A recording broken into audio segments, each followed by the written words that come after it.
اس وقت کم از کم اتنا ہی باقی رہ گیا ہے کہ لوگوں سے کہا جائے کہ چونکہ آپ سانس لیتے ہیں اس لیے آپ کو اس کا ٹیکس دینا پڑے گا. کم از کم اتنی میرا خیال ہے کہ اب اتنی ہی گنجائش باقی رہ گئی ہے. اور کچھ اور بھی گنجائش باقی رہ گئی ہے، وہ یہ ہے کہ حکمران اشرافیہ لوگوں کے گھروں کو اپنے اختیار میں لے لے، لوگوں کے بچوں کو سب کو مار ڈالے اور پاکستان کی آبادی کو بھی بڑی حد تک ختم کر ڈالے، اور اس کے بعد بیٹھ کر مزے سے حکمرانی کریں قبرستانوں پر اور ایسی جگہوں پر جہاں انسان نہ بستے ہوں. اسی لیے ان کو ہوگا. یعنی جب یہ مرات اپنی بڑھا رہے ہوتے ہیں، ان کو خیال نہیں آتا ہے کہ پاکستان جو ہے وہ ایک غریب ملک ہے. جب یہ اپنے لیے دیکھیں، ابھی چند ہی دنوں کی بات ہے، ایک ملک کے وزیر اعظم کی جگہ پر دوسرے ملک کے وزیر اعظم آئے اور وہ بائسیکل پر بیٹھ پر پہنچے. نیدرلینڈ کے وزیر اعظم تھے، انہوں نے 12-14 سال وزارت عظمیٰ ان کے پاس رہی ہے. 14 سال تک وزیر اعظم رہنے کے بعد آپ کو یہ ایک اور بات بتاؤں میں، وہ 14 سال جب وزیر اعظم تھے تو ان کا پہلا کام کیا تھا؟ صبح گھر سے نکلتے تھے، بائسیکل پر بیٹھتے تھے، یونیورسٹی میں جاتے تھے، یونیورسٹی آف ہالینڈ میں جا کر لیکچر دیتے تھے، وہاں سے پیریڈ لینے کے بعد وہ اپنے دفتر آتے تھے اور دفتر میں آ کر کام کرنے کے بعد واپس جا کر اپنا باقی امور نمٹاتے تھے. لیکن کبھی بھی انہوں نے ریاستی امور کو اپنے ذاتی مفاد کے لیے، کوئی گاڑی خرید لیتے بائسیکل پر نہ آتے جاتے، ان کو بائسیکل پر چلتے ہوئے اور سفر کرتے ہوئے اور یونیورسٹی سے باہر نکل کر ایوان وزیر اعظم جاتے ہوئے بہت سے لوگوں نے دیکھا. وہ ہم نے بھی دیکھا ہے. غاری صاحب، آپ مثال دے رہے ہیں، آپ اس شخص کی مثال دے رہے ہیں جو کہ وزیر اعظم تھا، اور ہمارے وزراء اعظم کو تو چھوڑیں، ہماری جو بیوروکریٹس ہیں، 17ویں گریڈ کا جو بیوروکریٹ ہے اس کے پاس 1.25 کروڑ 1.5 کروڑ کی 1.25 کروڑ کی گاڑی ہوتی ہے جو 1 لیٹر پہ 8 کلومیٹر میکسیمم چلتی ہے. اس کے ساتھ اسکارٹ کی ایک اور گاڑی ہوتی ہے. تو وزراء اعظم تو بہت بات کی بات ہے. آپ کے ہاں ایوان صدر اور ایوان وزیر اعظم کے اخراجات، پارلیمنٹیرینز کے اخراجات اور آپ کے عدالتوں کے قابل احترام جج صاحبان کی تنخواہیں اور مراد، آپ کے بیوروکریٹ جو سروسز ہیں، آپ کی سروسز کے لوگوں کی، چاہے وہ سیکورٹی سروسز ہوں یا سول سروسز ہوں، ان لوگوں کی مراد دیکھیں آپ، ان کے حساب کتاب دیکھیں، ان کے پروٹوکول دیکھیں، ان کی گاڑیوں کے کارواں دیکھیں، آپ قافلے دیکھیں. آپ کے وہم و گمان میں بھی نہیں ہوگا کہ امریکہ کے صدر اس طرح پروٹوکول لے سکتا ہے. آپ سوچ بھی نہیں سکتے ہیں کہ جناب دنیا کے کسی بھی ملک کا وزیر اعظم یہ صدر اتنا بڑا پروٹوکول لے سکتا ہے جو ہمارے یہاں سروسز کے لوگ پروٹوکول لیتے ہیں.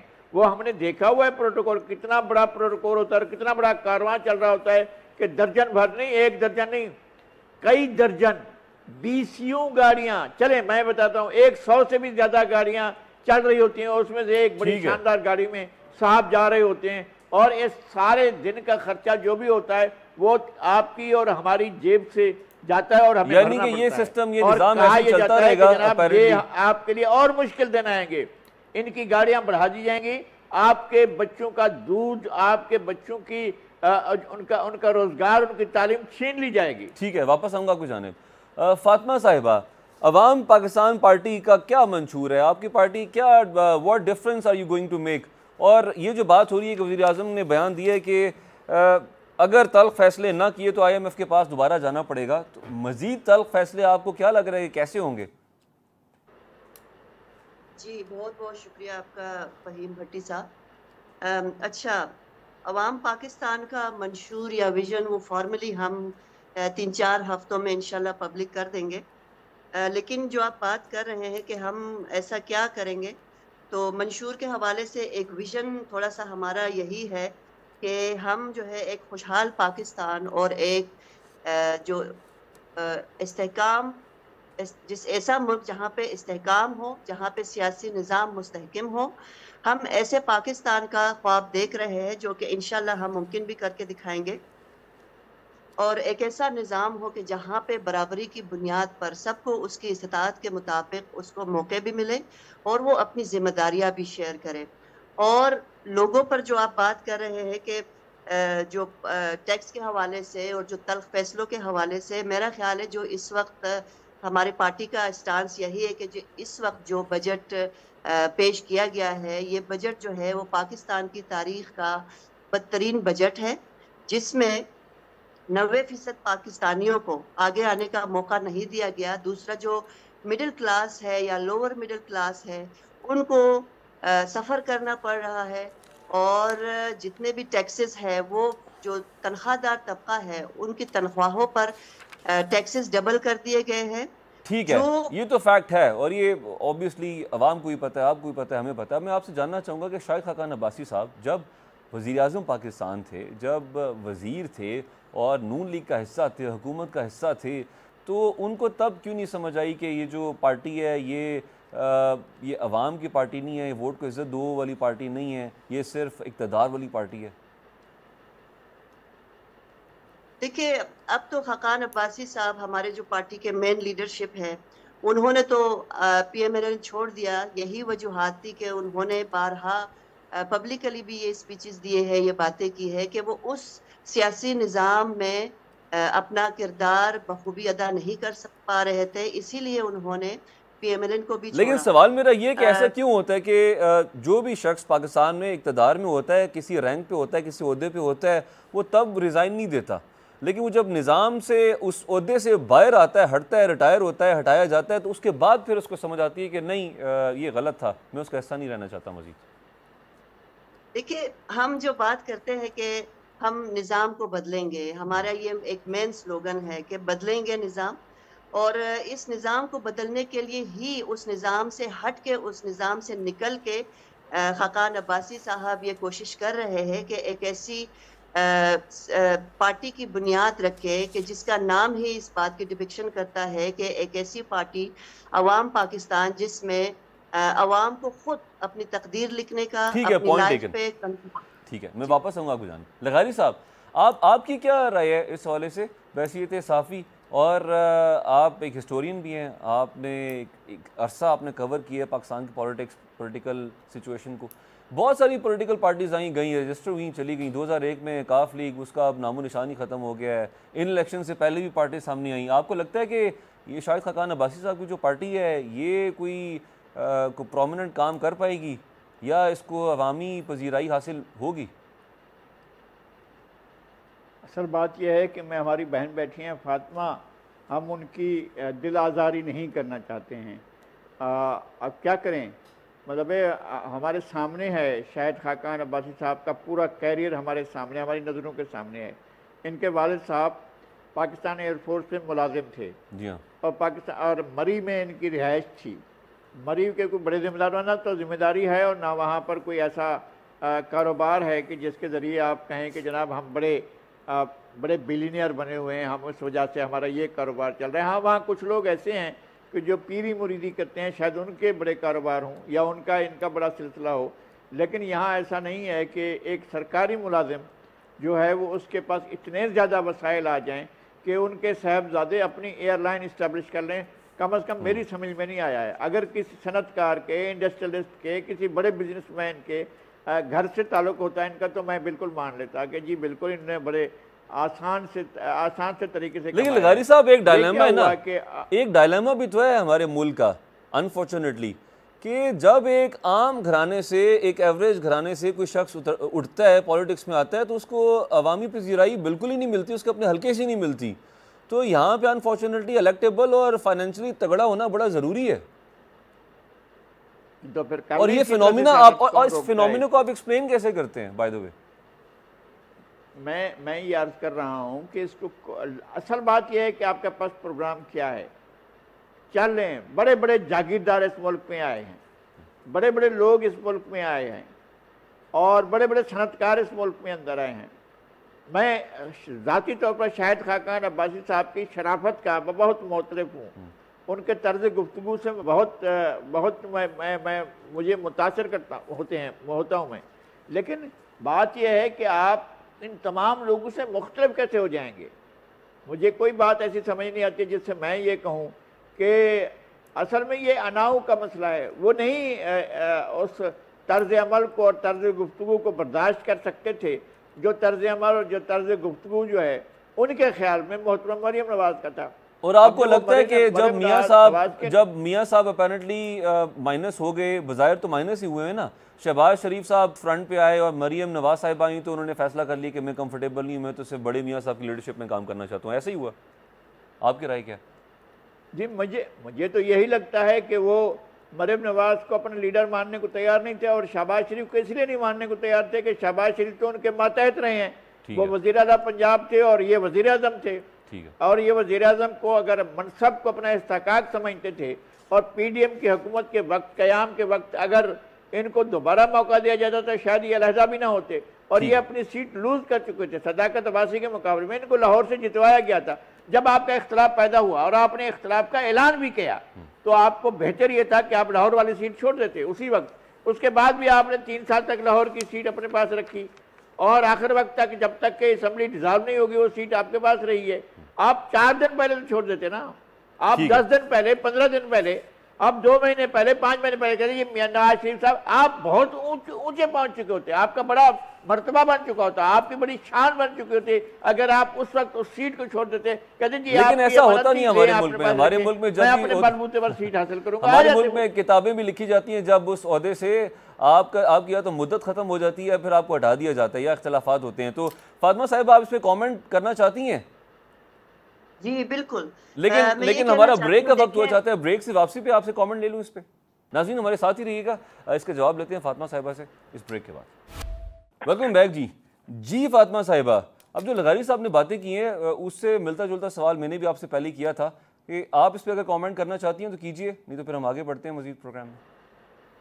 جی بالکل، میں ایک تو پہلا یہ کہ خاقان عباسی صاحب کا جو ایک امیج ہے وہ انتہائی ایک دیانتدار انسان کی حیثیت سے ہے، اور ہمارے جو خاقان ساتھی ہیں عباسی انہوں صاحب کا نے، یا ان کے والد صاحب کا ذکر کر رہی ہیں؟ میں خاقان عباسی صاحب کا ذکر کر رہی ہوں، اور اس ملک میں میرا خیال ہے کاروبار کرنا یا امیر ہونا کوئی جرم کی بات نہیں ہے، اور خاقان عباسی صاحب کا یہ ریکارڈ ہے کہ انہوں نے جتنا کمایا، اگر 1 روپیہ کمایا اس پہ ٹیکس دیا، اگر 1 ارب کمایا اس پہ ٹیکس دیا، تو یہ تو انہوں نے بحیثیت ایک شہری اور بحیثیت ایک بزنس مین انہوں نے اپنا حق ادا اگر کر آپ برا دیا۔ نہ منائیں تو یہاں پہ ایک سوال جہاں کر لوں؟ تک آپ نے، نہیں میری بات پلیز سن لیں، دوسرا آپ نے بات کی کہ کسی ایک فرد کو پی ایم ایل این میں یا کسی بھی پارٹی میں سپورٹ کرنے کے حوالے سے، تو اسی بات کی کو ذہن میں رکھتے ہوئے اور ریئلائزیشن کے طور پر کہ آپ ایک موروثی سیاست سے اگر نکلنا چاہتے ہیں تو پھر آپ کو ان خطوط پہ کام کرنا ہوگا۔ عوام پاکستان پارٹی اسی کی ایک مثال ہے کہ ہم کسی ایک خاندان، کسی ایک فرد یا کسی ایک مخصوص طبقے کو ہم برتری نہیں دینا چاہتے اور نہ پروموٹ کرنا چاہتے ہیں۔ عوام کو خود اختیار ہوگا کہ وہ اپنی تقدیر لکھے، اپنی ذمہ داریاں نبھائیں۔ آپ دیکھیں گے کہ ہمارے عوام پاکستان پارٹی میں آپ کو ایک ڈائیورسیفائڈ گروپ ملے گا، جس میں آپ نے بات کی کہ الیکٹیبلز کا گروپ ہے یا پھر بہت اس ہی میں تو شاید خاقان عباسی صاحب نے خود سے بھی ایکسیپٹ کر لی، ایگری کر لی ہے نا کہ الیکٹیبلز ہیں، پاکستان میں الیکٹیبلز کی سیاست چلتی ہے، اس کے بغیر کام ہی نہیں چلتا، وہ تو انہوں نے خود سے ایکسیپٹ کیا، بیان دیا۔ بالکل چلتی ہے، لیکن اگر ہم نے الیکٹیبلز کی سیاست کرنی ہوتی تو ہم الیکشن سے پہلے ہی پارٹی اناؤنس کر دیتے، اور باقی لوگوں کی طرح جو تیار پارٹی ہم اناؤنس کر دیتے کہ آپ ہمیں اپنے کابینہ میں ہم الیکٹیبلز کے جو ہے ایک بڑی تعداد شامل کر کے واپس آؤں گا آپ کی جانب۔ یہ ایک آرگینک ادارہ ہے اور ایک ایسا سیاسی ادارہ ہوگا جس میں ڈائیورسٹی ہوگی، جس میں ہر مقصد سے لوگ تعلق رکھنے والے لوگ شامل ہوں گے۔ شہباز کھوسا صاحب نے بھی ہمیں جوائن کیا، جی ویلکم کہتے ہیں آپ کو شو میں۔ کھوسا صاحب اب یہ بتائیے گا سنی اتحاد، سب سے پہلے بلکہ اس سے پہلے میں آپ سے یہ جاننا چاہوں گا کہ اس پہ آپ کی کیا رائے ہے، قانونی طور پہ آپ کیا سمجھتے ہیں کہ الیکشن کمیشن نے تو جو سائن تھا، انتخابی نشان تھا، وہ الاٹ نہیں کیا تھا، پارٹی تو ڈس فنکشنل نہیں ہوئی تھی نا، تو پھر ایسے میں پاکستان تحریک انصاف کو فیصلہ کرنا چاہیے تھا کہ ہم لوگ سنی اتحاد میں ضم ہو جائیں۔ آپ کیا سمجھتے ہیں، یہ فیصلہ ٹھیک تھا؟ دیکھیں، آپ کے سب گیسٹ کو سلام جی۔ سب سے پہلے تو آپ نے دیکھنا یہ ہے کہ پی ٹی آئی کا بیک گراؤنڈ کیا ہے۔ ایک نئی پارٹیاں بنائی گئیں تحریک انصاف کے اندر سے 2، ایک پرویز خٹک صاحب نے ادھر بنا لی، ایک بن گئی پنجاب میں جہانگیر ترین صاحب کی قیادت میں۔ اب جو بچ کھچ گئے لوگ، ان کو اس الیکشن میں وداؤٹ کیمپین اور وداؤٹ اینی باہر نکلنے کی اجازت کے بھی، جلسہ جلوس کی اجازت کے بغیر بھی ان کا الیکشن کا آپشن ملا، تو ایسے میں جو میرا سوال تھا کہ آپ کا سوال سن لیں آپ کے سوال کے جواب پہ ہی جا رہا ہوں. آپ کو الیکشن کمیشن کا بھی کانڈکٹ اس سارے پروسیس میں یاد ہے کہ وہ پی ٹی آئی کے تو ایک مخالف پارٹی بن کے الیکشن کمیشن نے رول پلے کیا اور ابھی تک کر رہی ہے, جانبدار بن کے کر رہی ہے. تو اس میں پی ٹی آئی کے کینڈیڈیٹس کے پاس کیا آپشن تھا؟ انہوں نے کوشش کی کہ ایک تین اور دوسری جماعت اٹھا لیں, جس طرح پاکستان پیپلز پارٹی کو کا سمبل چھینا گیا تو تلوار چھینا گیا, تیر دے دیا گیا, تو یہ پی پی پی پھر بعد میں کو ختم کیا گیا تو 4 پیز والی پارٹی آ گئی. تو اس طرح انہوں نے کوشش کی سنی اتحاد کونسل سے پہلے بلے باز کو جوائن کرنے کی. ٹھیک ہے, یعنی کہ پاکستان تحریک انصاف کو یہ خدشہ تھا کہ ایسا نہ ہو کہ پارٹی کا لدم قرار دے دی جائے اور پھر ڈسفنکشن ہو جائے. پوائنٹ لیکن آگے بڑھتے ہیں. ٹھیک ہے, آگے بڑھتے ہیں. اب سنی اتحاد کونسل کی جو مخصوص نشستیں ہیں اس کے متعلق فیصلہ جو محفوظ کر دیا گیا ہے, اس کے حوالے سے ہمیں بتائیے گا کہ لیگل ایسپیکٹ کیا ہے, کہ کیا جو فیصلہ ہے اس کو محفوظ کرنے کا جو اختیار ہے کورٹس کے پاس, وہ کب تک محفوظ کرنے کا اختیار ہے اور کن کیسز میں محفوظ کیا جا سکتا ہے فیصلہ, اور کب تک؟ میں جہاں پر بھی ایک لمبی ڈیبیٹ ہو وہاں پر, ویسے تو جو قانون کی منشا ہے وہ یہ ہے کہ اوپن کورٹ میں آرڈر سنایا جانا چاہیے. لغاری صاحب, اس پہ آپ کی ذاتی رائے کیا ہے کہ جب فیصلہ محفوظ کر لیا جاتا ہے اس کی منطق آپ کو سمجھ کے آتی ہے, جب فیصلہ کر لیا جائے تو آپ نہیں سمجھتے کہ فوری طور پہ اناؤنس بھی کر دینا چاہیے؟ یہ تو ایک عدالت کی اپنی ثوابدید ہے, اس نے سنا ایک کیس کو اور سننے میں ان کے بہت سے پہلو سامنے آئے. اب ان کا بیٹھ کر انہیں اپنے طور پر ایک انالائز کرنا ہے کہ کس فیصلے پر پہنچ رہا ہے, اور ضروری نہیں ہے کہ ایک جج صاحب جو ہیں دوسرے جج کے لکھے ہوئے فیصلے سے مطمئن ہوں یا اس سے اتفاق بھی کریں. ہر سب جج صاحبان الگ الگ فیصلہ بھی لکھ سکتے ہیں اور ایک ساتھ بھی فیصلہ دے سکتے ہیں, اور ہو سکتا ہے کہ اس میں گروپنگ بھی ہو جائے. ہو سکتا ہے کہ جج صاحبان کا یہ اختلاف رائے کے ساتھ فیصلہ ہے. 15 رکنی سپریم کورٹ کی لارجر بینچ نہیں بلکہ فل کورٹ جو ہے وہ اس کو سن رہا تھا. اس میں کتنے جج صاحبان جو ہیں وہ اس کے پٹیشن کو مانتے ہیں, تسلیم کرتے ہیں اور ان کو سیٹیں دیتے ہیں, یا اور کتنے جج صاحبان ہیں جو سیٹیں نہ دینے کے حق میں ہیں. تو یہ ابھی طے کرنا باقی ہے. میرے خیال میں اس دوران میں ہو سکتا ہے کہ جج صاحبان ایک دوسرے کے ساتھ ڈیلیبریشن بھی کریں, ایک دوسرے کے ساتھ جو ہے تبادلہ خیال بھی کریں اور مختلف نکات پر غور بھی کریں اور پھر اس کے بعد فیصلہ لکھیں. اور لغاری صاحب, ایسی سچویشن میں اگر فیصلہ سنی اتحاد کے حق میں آ جاتا ہے, ان کو ریزرو سیٹس مل جاتی ہیں, الاٹ ہوتی ہیں, تو پھر آپ سمجھتے ہیں کہ اس وقت کے پولیٹیکل ڈائنامکس کمپلیٹلی چینج ہو جائیں گے اور بہت بڑا ایک سیاسی بحران اپیرنٹلی بھی آ سکتا ہے؟ نہیں, میں یہ عرض کرتا ہوں کہ اگر فیصلہ آتا ہے حکومت کو جو فائدہ ہو اس سے, تو یہ ایک صورتحال ہوگی.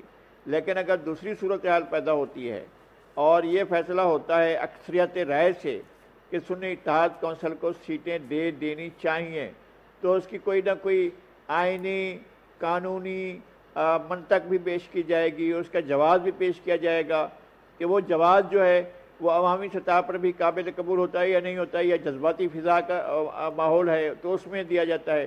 تو یہ سارا کچھ بھی دیکھنا ہوگا.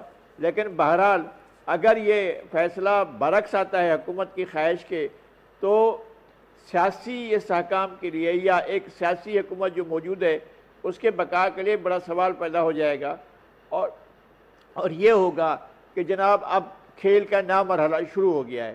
اس کو ہم سمجھیں گے کہ پاکستان میں سیاسی کھیل کا ایک نئے مرحلے کا آغاز ہو گیا ہے. اور میں پھر عرض کرتا ہوں کہ ہمارے سسٹم کے نگہبان ہمارے ملک کے اندر بھی ہیں اور ہمارے سسٹم کے نگہبان ملک سے باہر بھی ہیں. ہو سکتا ہے کہ وہ کچھ اور فیصلہ کرے ہوں یا کچھ اور سوچ رہے ہوں جو ہمارے خیال جہاں جاتا بھی نہ ہو. آپ نے بڑی گہری بات کر دی ہے. نہیں, میں نے بس عرض کیا ہے. ٹھیک ہے, پوائنٹ ٹیکن. بریک کا وقت ہوا چاہتا ہے, ناظرین ہمارے ساتھ ہی رہیے گا. بریک سے واپس آئیں گے تو فاطمہ صاحبہ سے جاننا چاہیں گے کہ ان کی پارٹی کا موقف کیا ہوگا اے پی سی کے حوالے سے, چونکہ اناؤنس کیا گیا ہے 10 محرم سے فوراً پہلے یا فوراً بعد اے پی سی کال کیجیے گی, خاص طور پہ عزم استحکام کے حوالے سے. ویلکم بیک جی. فاطمہ صاحبہ, آپ کی جانب میں بعد میں آتا ہوں. پہلے میں شہباز کھوسہ صاحب آپ سے جاننا چاہوں گا, آپ سے بات ہو رہی تھی, ڈسکنیکٹ ہوگی کال.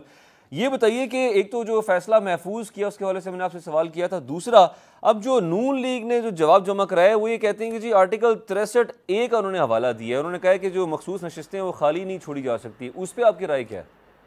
دیکھیں، سب سے پہلے تو آپ نے قانون کی منشا دیکھنی ہے. قانون جو ہے وہ عوام کے کو ایک قواعد قانون اور ایک ڈائریکشن اور ان کو فیسیلیٹیٹ کرنے کے لیے بنائے جاتے ہیں. ادھر قانون کی منشا کیا ہے؟ الیکشن کے حوالے سے قانون کی منشا یہ ہے کہ عوام نے جن کو ووٹ دیا ان کے نمائندے، ان کے مخصوص نمائندوں کو ان ووٹوں کی تناسب سے پروپورشنلی سیٹس عورتوں کی اور مائنورٹیز کی دے دی جائیں، جن کو ریزرو سیٹس کہتے ہیں. اب یہاں پر عوام نے کھل کر اپنی منشا شو کر دی. 8 فروری کو عوام نکلی، سارے بیریئر توڑ کر نکلی اور انہوں نے ایک پی ٹی آئی بیکڈ جماعت کے کینڈیڈیٹس کو ووٹ دیا. تو کیا قانون جو کانسٹیٹیوشن ہے، جو کانسٹیٹیوشنل کورٹ سپریم کورٹ ہے، اس میں جو ججز بیٹھے ہوئے ہیں وہ کانسٹیٹیوشن کی حفاظت کرنے کے لیے بیٹھے ہوئے ہیں، گورنمنٹ کی ربڑ سٹیمپ لگانے کے لیے نہیں بیٹھے ہوئے. عدالتیں اس لیے نہیں بنائی جاتی ہیں کہ وہ سرکار کی ہر کام کو ربڑ سٹیمپ کرتے ہیں، بلکہ سرکار کے ساتھ جب ڈسپیوٹ کریٹ ہوتا ہے تو لوگ عدالتوں میں جاتے ہیں. یہاں پر لوگوں نے کلیئرلی ایک پارٹی کو اور ان کے بیک کینڈیڈیٹس کو ووٹ دیا. آئین کی منشا یہ ہے کہ انہی کے جو ریپرزینٹیٹیوز ہیں پروپورشنلی انہی عورتوں کو اور ان کے مائنورٹیز کو یہ سیٹ دی جائیں. اب یہ سیٹ ان سے چھین کر کسی دوسری یا تیسری پارٹی کو اور ان کی مخصوص نشستیں فل نہیں کی جا سکتی. یہ آئین کی منشا بالکل نہیں ہے. پی ایم ایل این نے جو یہ درخواست دی ہے بالکل غلط دی ہے اور یہ تو ڈسمس ہوگی. اچھا، آپ کے خیال میں ڈسمس ہو جائے گی؟ جی بالکل ڈسمس ہوگی، کیونکہ یہ تو آئین کی منشا ہی نہیں. اور دوسری بات، اب ٹیکنیکل بات میں پڑ جانا کہ کیا یہ پی ٹی آئی کو ملنی چاہیے، سنی کو اتحاد کونسل کو ملنی چاہیے یا نہیں ملنی چاہیے، تو یہ ایک ٹیکنیکلٹی ہے جو کہ آئین کی میں نہیں ہے. آئین کی منشا بڑی کلیئر ہے. یہ ایک سپریم کورٹ کا فیصلہ ہے. آگے بڑھتے ہیں کوسا صاحب، وقت تھوڑا سا کم رہ گیا، ایک اور سوال جاننا چاہوں گا. یہ بتائیے کہ رانا ثناءاللہ صاحب کا بیان ہے، وہ یہ کہتے ہیں کہ بانی پی ٹی آڑے آ رہے ہیں، اسٹیبلشمنٹ کو کوئی اعتراض نہیں ہے کہ حکومت اور پاکستان تحریک انصاف کہہ لیجئے، سنی اتحاد کہہ لیجئے کہ آپس میں مذاکرات ہوں، لیکن جو بانی پی ٹی آئی ہیں وہ مذاکرات کرنے کے لیے سیریس ہے ہی نہیں، وہ انٹرسٹڈ ہے ہی نہیں. مذاکرات تو ہونے چاہیے، ہم تو کرنا چاہ رہے ہیں. دوسرا، اب اے پی سی بھی بلائی جا رہی ہے 10ویں محرم سے پہلے یا فوراً بعد. تو آپ کیا سمجھتے ہیں، پاکستان تحریک انصاف کو اے پی سی کا حصہ بننا چاہیے یا بنے گی؟ دیکھیں، میرے خیال میں ہر ڈائیلاگ کا حصہ ہر پارٹی کو بننا چاہیے. جی بالکل، مسئلے کو بات چیت کے تھرو ہی سالو کرنا چاہیے. اور ایز فار ایز رانا ثناء اللہ کی بات از کنسرن، دیکھیں یہ کئی دفعہ زیر عتاب آ چکے ہوئے ہیں.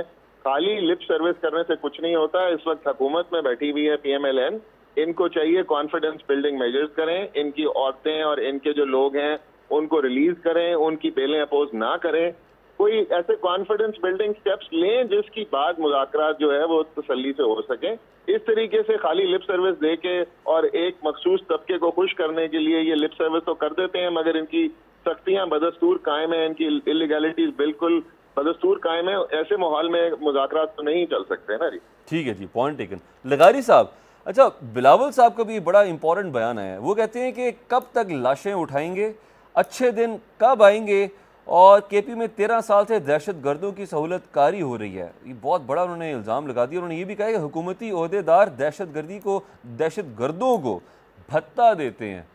تو آپ سمجھتے ہیں کہ بینگ اے پولیٹیشین، اتنی بڑی پولیٹیکل پارٹی جماعت کا ریپرزنٹیٹیو ہوتے ہوئے اس طرح کا بیان دینا ہمارے نیشنل انٹرسٹ میں ہے؟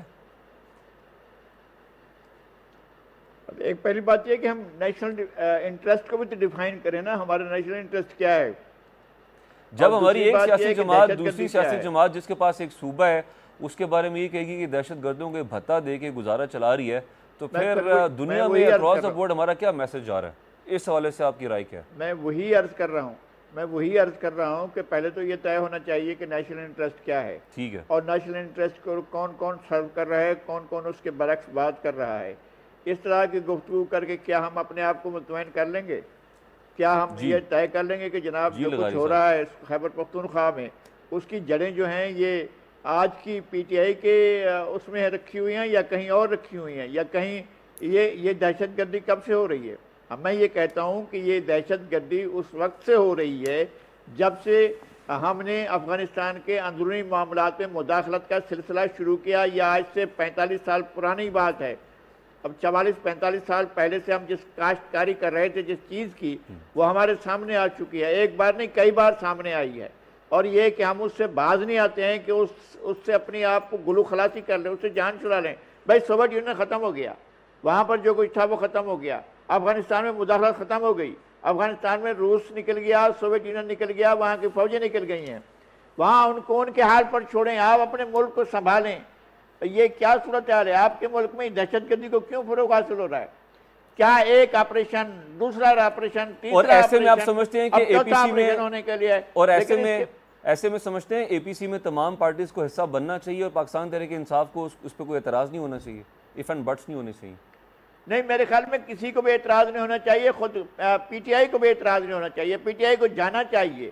کوئی اس سے نہ ان کی شان کم ہوگی، نہ ان کا کوئی وقار کم ہوگا. اصل مسئلہ یہ ہے، اگر ٹارگٹ یہ ہے کہ ختم کرنا ہے دہشت گردی کو، تو کوئی مسئلہ نہیں ہے. میں واپس آؤں گا. دہشت گردی ختم ہو سکتی ہے. جی ٹھیک ہے. فاطمہ صاحبہ، آپ کی رائے کیا ہے کہ جو موقف اپوزیشن جماعتوں کا ہے، obviously اپیرنٹلی تو آپ اپوزیشن میں ہی ہیں نا، چاہے پارلیمنٹ کا حصہ ہیں نہیں ہیں، آپ اپوزیشن کی سیاست کر رہے ہیں اس وقت، تو جو جماعتیں اپوزیشن کا حصہ ہیں اس وقت ان کو تحفظات ہیں عزم استحکام آپریشن کے حوالے سے، تو آپ کی پارٹی کا موقف کیا؟ آپ کیا سمجھتی ہیں؟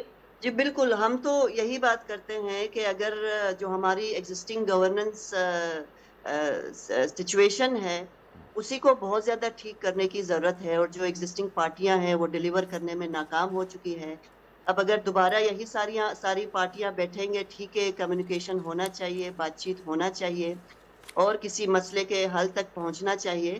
لیکن ابھی جو آپ نے بات کی کہ نیشنل انٹرسٹ، وہ نیشنل انٹرسٹ ڈٹرمن کرنا بھی بہت زیادہ ضروری ہے.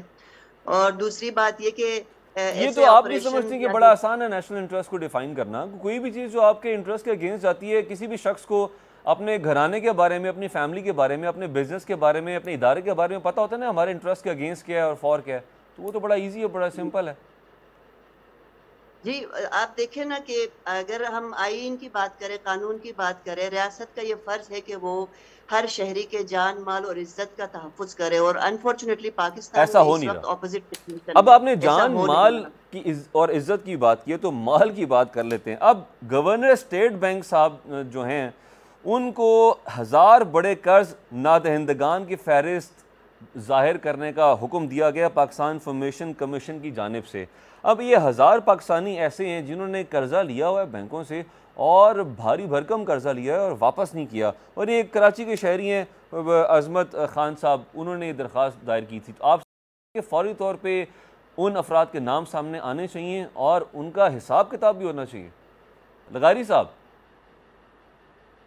جی میں سمجھتا ہوں کہ پاکستان کے لوگوں کا جو بھی قرض کسی نے لیا ہے وہ پاکستان کے لوگوں کا قرض ہے. پاکستان کے لوگوں کے جو آپ کے وسائل ہیں پاکستان کے لوگوں کے ٹیکسز سے جمع ہوئے ہیں. اور وہ جو بینکس ہیں نا، بینک بھی ہوا سے پیسہ نہیں لے آتے ہیں. بینک جو ہے اپنے ٹرانزیکشن جو ہیں یا ان کے جو اکاؤنٹس ہیں وہ اس ملک کے شہریوں کے اکاؤنٹس ہیں، وہ قرض جاری کرتے ہوئے یہ کیا سوچتے ہیں کہ جناب یہ قرض رائٹ آف کر دیے جائیں گے. میں کہتا ہوں ماضی میں رائٹ آف کیے گئے تمام قرضوں کی بھی واپسی ہونی چاہیے، اور اب جن لوگوں نے قرضے لیے ہوئے ہیں ان سے بھی قرضے واپس لینے چاہیے. یہ کیا بات ہوئی کہ آپ قرض لیں، آپ صنعت لگائیں، پھر صنعت کو فیل ڈکلیئر کریں، پیسہ نکالیں، بیرون ملک لے جائیں، بنگلہ دیش لے جائیں، سری لنکا لے جائیں، کہیں اور لے جائیں، اور جا کر وہاں مزے سے اپنے آپ کو سیٹ کریں اور وہاں رہ جائیں. یہ کیا بات ہوئی؟ آپ نے جن لوگوں نے بھی قرضے لیے ہیں ان کو واپس دینے چاہیے. تو لغاری صاحب کیا پاسبل ہے جائیں اور جن لوگوں کے اب لیے ہیں قرضے وہ بھی واپس لینے پاسبل ہے یا آپ یا میں کبھی قرضہ لیں اور ہم معاف کروا لیں؟ کوئی عام آدمی کروا سکتے ہیں یہ کام؟ نہیں، عام آدمی نہیں کروا سکتا ہے. میں اشرافیہ کی بات کر رہا ہوں. اشرافیہ کا ایک کلب ہے، اشرافیہ کے کلب میں بہت سے لوگ شامل ہیں، بہت سے ادارے شامل ہیں. اور اب مافیا میں اور اشرافیہ میں بہت کم فرق ہے، بہت کم فاصلہ ہے. آپ یہ کہہ رہے ہیں کہ جو رولنگ ایلیٹ ہے اس نے نظام کو جکڑا ہوا ہے؟ جی نظام اگر جکڑا گیا ہے تو نظام کو چھڑوانا بھی پاکستان کی سیاسی پارٹیوں کا کام ہے. اگر وہ کر سکتے ہیں تو ہٹ جائیں نا، یہ ڈرامے بازی بند کریں اور نہ کریں عوام کی قیادت. عوام کے لیے آخری سوال لغاری صاحب کوئکلی، آخری سوال. شفاف ٹرائل کے بغیر معصوم شخص کو پھانسی پر چڑھایا گیا، یہ 48 صفحات پر مشتمل تفصیلی رائے جاری کر دی ہے سپریم کورٹ آف پاکستان نے بھٹو پھانسی کیس کے حوالے سے. کیا اس رائے کے بعد عدلیہ کا وقار بڑھتا ہے یا کم ہوتا ہے؟ نہیں، اس کے بعد اگر ایک جان کے لیے آپ نے یہ کیا ہے ازراہ کرم، آپ نے 45 سال کے بعد ایک مظلوم شخص کو اگر آپ نے انصاف دیا ہے تو بہت سے مظلوم اب بھی مظلوم ہیں. میں ان تمام لوگوں کو جن کو ٹرائل کے بغیر اور جن کے پاس فرد جرم عائد کیے بغیر اور جن کی انویسٹیگیشن جمع کرائے بغیر اور جن کے چالان جمع کرائے بغیر آپ نے ان کو رکھا ہوا ہے جیلوں میں، وہ سب لوگ بھی معصوم ہیں جب تک کہ وہ مجرم ثابت نہ ہو جائیں. اگر آپ نے رکھا ہوا ہے تو کیا ہے، اس کا کیا سبب ہے؟ نذیر لغاری صاحب، فاطمہ عاطف صاحبہ اور شہباز کھوسہ صاحب، یہ تھے ہمارا ناظرین آج کا پروگرام. اپنا خیال رکھیے گا، کل ملاقات ہوگی.